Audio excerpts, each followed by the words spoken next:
They say that growing old is a slow betrayal by the very years you once prayed for, and perhaps that was true for me. But nothing hurt more than hearing my own daughter dismiss me as though I were a useless burden. "You're too old to fly with us, Dad. Just stay home and take care of the house," she had said in that casual, dismissive tone that children sometimes use without realizing the dagger they've planted in their parents' heart.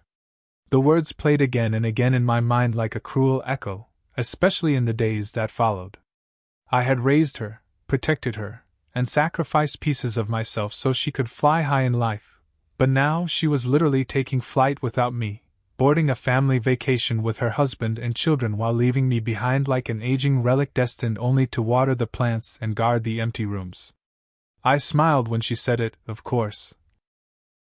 Fathers are supposed to smile, supposed to act unshaken so their children don't feel guilt, but deep inside I felt my chest tighten with a loneliness that was far heavier than the years etched into my skin.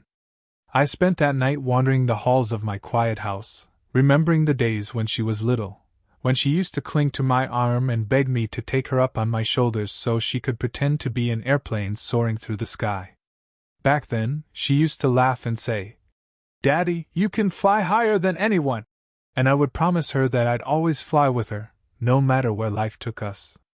To see that little girl now grown into a woman who believed her father was nothing more than a tired old man unfit for her world, it was a pain sharper than anything age had brought me. But life has a way of humbling the proud and reminding us all of what truly matters. What my daughter didn't know was that behind the wrinkles and the slowed steps, behind the graying hair and the quiet evenings, there was still a man who carried stories she couldn't imagine, stories of courage, of skies I had once mastered, of responsibilities that demanded everything from me. And soon, as fate would write it, those stories would no longer remain hidden. Because while she thought I was just an old man fit to keep a house in order, life was about to put us both in a situation that would test every assumption she had ever made about me. Before I continue, let me tell you this: what you're about to hear will make you rethink what it means to be too old. It will make you realize that sometimes the people you underestimate the most are the very ones who hold the strength to save you when no one else can. And if you believe that age defines worth, stay with me until the end, because this story will prove otherwise. But first, take a moment to like this video, share it with someone you love, and subscribe to our channel, because these stories aren't just entertainment. They're reminders that in every family, in every home, there are hidden heroes waiting to be seen. The morning they left for their trip, I stood at the door and waved as though nothing weighed on me, but when their car disappeared down the street, the silence that followed was unbearable. I went back inside, sat on the old armchair by the window, and tried to distract myself with the television, but every commercial seemed to mock me with images of families laughing together, of fathers being celebrated, of old men treated with honor rather than dismissal. My heart ached, but I told myself I would endure it, because that's what fathers do, they endure. Hours passed, and I busied myself with chores, fixing a loose hinge here, watering the garden, polishing the family photos as though keeping them shining might somehow keep the love inside them alive. Then, just as the sun dipped low in the sky, my phone buzzed. At first I ignored it, expecting it to be some spam call, but when I glanced at the screen I froze. It was an emergency alert: flight delayed, possible incident reported. My daughter's flight. My breath caught in my throat. I fumbled with the phone, scrolling through shaky hands until I found the live news update. My stomach dropped as the reporter's voice cut in. "Breaking news! Flight 782 has reported a serious malfunction while crossing over the mountains. Efforts are being made to stabilize the aircraft, but sources indicate the situation may be critical." My blood turned cold. That was their flight. My daughter, her husband, my grandchildren, all on that plane that now hovered on the edge of disaster. And me? I was here, sitting in the house they had left me to guard, powerless, too old to be with them. But something inside me stirred, something fierce and unrelenting that I thought had gone quiet with age. Memories surged back, of my younger years, of the skies I once commanded, of training that taught me not to freeze in moments of crisis but to act with clarity. because the truth my daughter never knew was that long before I was just her dad, I had been a pilot, a man who once carried the lives of dozens in his hands every time I flew. I hadn't spoken of it much after I retired.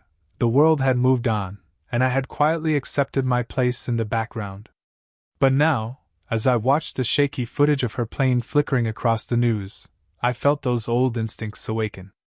I could almost hear the voice of my commanding officer saying, "When the skies turn against you, you don't pray for calm, you fight for it."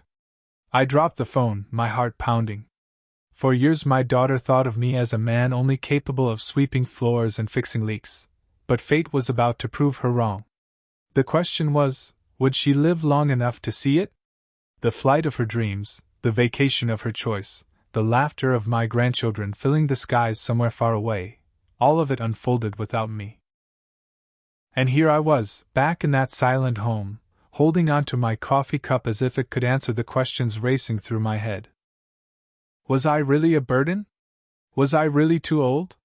Or was this just an excuse, a way to push me aside so they could live freely without the anchor of an old man slowing them down? Those thoughts haunted me, twisting in my chest like a knife. I sat down in my recliner, the same place where I had once rocked her as a baby, humming lullabies while she clutched my finger with her tiny hands. Back then, she needed me for every step, every breath, every comfort. And now? She had pushed me away as if I were a stranger who no longer belonged to her story. But here's where fate, destiny, call it what you will, intervened. Because that very night, as I was preparing to lock the doors and retreat into another sleepless evening, I received a call that shook me to the core. It was from my late wife's old friend, someone I hadn't spoken to in years. Her trembling voice carried urgency. "You need to turn on the news, now." I grabbed the remote, my hands shaking, and switched on the television. What I saw froze me in place. My daughter's flight, the one she and her family had boarded, was all over the breaking news banner. The plane had run into severe turbulence, and was being forced into an emergency landing in a remote part of the country. Reporters were scrambling for information, emergency crews were being dispatched, and families of passengers were crying in airports. My coffee cup slipped from my hands, shattering against the tiles, but I didn't even flinch. My only thought was of my daughter, my grandchildren, my son-in-law, all of them up there, in that fragile piece of steel being tossed around by the sky. My body may have been too old to fly, as she had said, but my spirit knew one thing with certainty: she needed me now more than ever. And in that moment, I realized something powerful. Life has its own way of humbling those who forget the roots that held them. I grabbed my coat, picked up my old keys, and whispered to myself, "They may not have wanted me with them, but I will be there when they need me most." The night outside was darker than I'd seen in years, and maybe it was only my heart projecting its turmoil, but as I drove through the empty roads, every streetlight felt dimmer, every turn lonelier. The radio announcer kept repeating updates about the troubled flight, his voice calm yet piercing like a dagger. "Families are being redirected to the emergency center at Greenfield Airport." That was enough. I pressed the gas harder, praying silently, whispering words my late wife used to speak whenever our daughter was a child battling fever. "Please God, let her be safe." My hands trembled on the steering wheel, but there was no room for weakness. Age didn't matter, exhaustion didn't matter, nothing mattered except being there for my blood. As I neared the airport, the sight of chaos unfolded before me. Hundreds of people gathered, crying, clinging to each other, searching for names on hastily prepared lists by officials. Reporters shoved microphones in the faces of grieving parents, children screamed, and police tried to maintain order. I stood there for a moment, watching all those faces etched with fear, and realized I was not alone in this ocean of despair. I rushed inside, pushing past the crowd, my heart pounding so violently I thought it would burst. "Passenger list!" I shouted at the nearest official. He looked at me, weary, and handed over a sheet. My eyes scanned quickly, and then I saw it: my daughter's name, my grandchildren's names, even my son-in-law's, all marked under "Safe in transit." A relief I cannot describe washed over me. But it was only temporary, because they weren't here yet. They were still out there, stranded, waiting to be brought home. Hours passed, each one like an eternity. I sat on the cold floor, back against the wall, surrounded by strangers yet bound by the same pain. Some cursed, some prayed, some just stared blankly at the ceiling. And then, at around dawn, the announcement came. The emergency rescue vehicles have arrived with survivors. People surged toward the doors like a wave, and I was carried with them.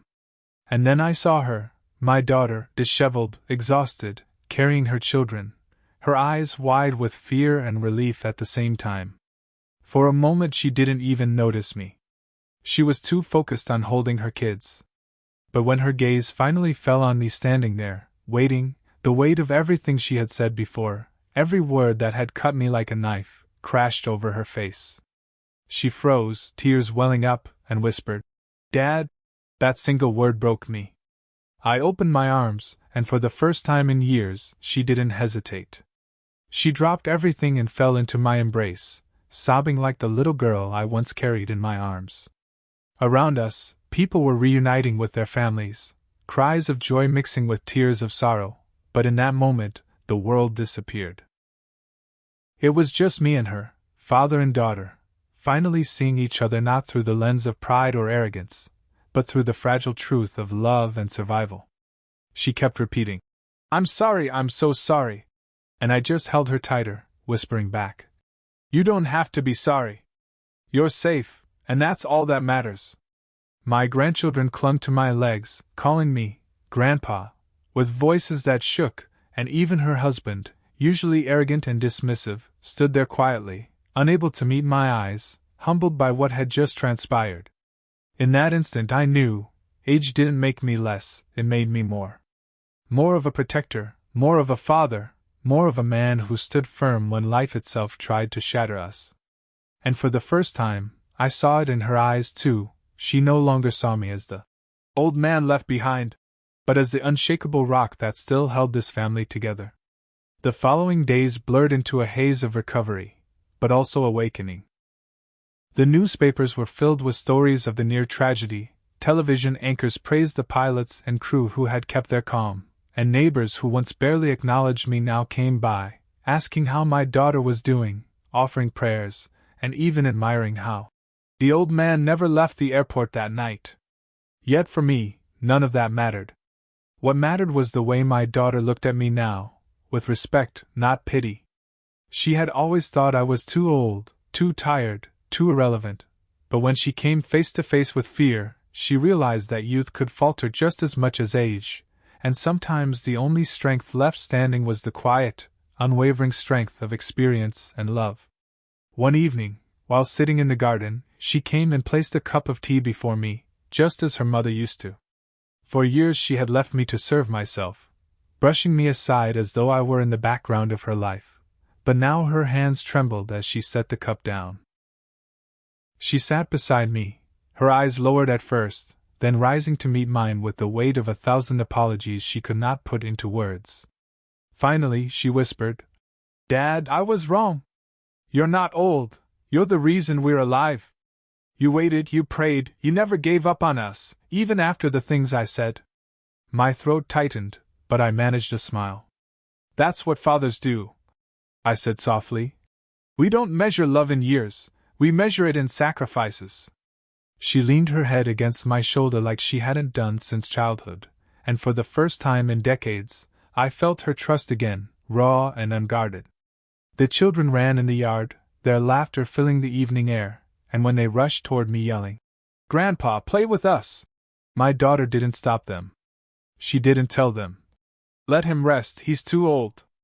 Instead, she smiled through her tears and said, "Go, he'll play better than all of us." In that moment, I realized redemption isn't always loud or dramatic.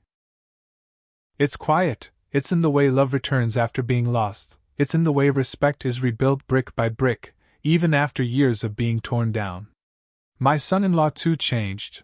He no longer dismissed me as a relic. He came to me one morning, his voice uneasy, saying, "Sir, I owe you an apology. I misjudged you. I thought age meant weakness, But I saw that night that real strength is in patience and faith.